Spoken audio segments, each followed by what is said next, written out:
Bonjour, dans cette vidéo, je vais t'expliquer comment calculer un angle de l'espace en utilisant la définition du produit scalaire de deux vecteurs.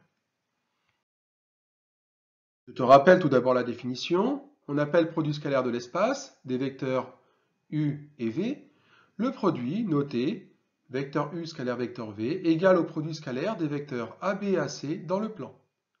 On a ainsi deux cas. Vecteur u scalaire vecteur v est égal à 0 si le vecteur u est le vecteur nul ou bien si le vecteur v est le vecteur nul. Sinon, le produit scalaire s'obtient grâce à la formule vecteur u scalaire vecteur v égale norme de u fois norme de v fois le cosinus de l'angle orienté formé par les vecteurs u et v.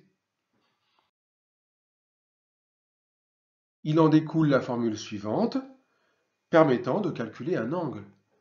Cosinus de l'angle orienté formé par les vecteurs u et v est égal au quotient du produit scalaire formé par les vecteurs u et v par la norme de u fois la norme de v. Illustrons cela à l'aide de l'exemple suivant.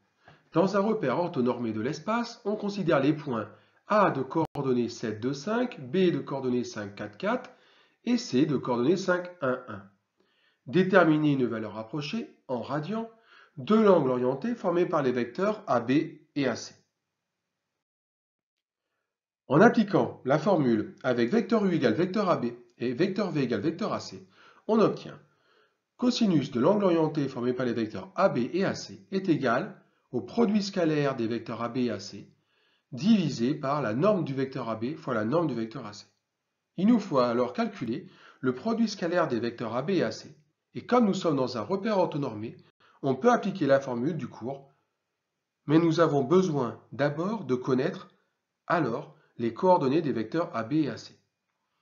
Il ne restera plus qu'à calculer dans un second temps les normes de ces deux vecteurs, ce qui ne posera pas de problème vu que l'on connaîtra alors leurs coordonnées. Les coordonnées du vecteur AB sont -2, 2, -1, obtenues grâce à la formule que je vous ai rappelée en rouge. De même, celles du vecteur AC sont -2, -1, -4. Le repère est orthonormé, on peut alors appliquer la formule écrite en rouge. Le produit scalaire des vecteurs AB et AC est égal à -2 fois -2, plus 2 fois -1, plus -1 fois -4, c'est-à-dire 6. Calculons maintenant la norme du vecteur AB. Je vous rappelle la formule dans l'encadré en rouge.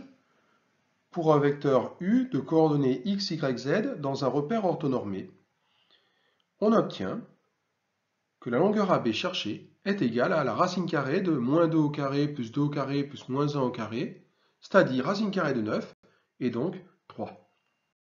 De même, la longueur AC est égale à racine carrée de 21.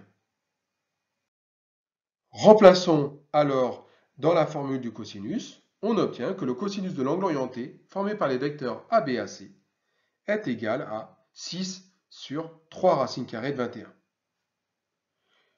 On obtient ainsi une valeur arrondie de l'angle cherché à l'aide de la calculatrice en utilisant la touche cosinus puissance -1 ou arc cosinus selon le modèle de votre calculatrice.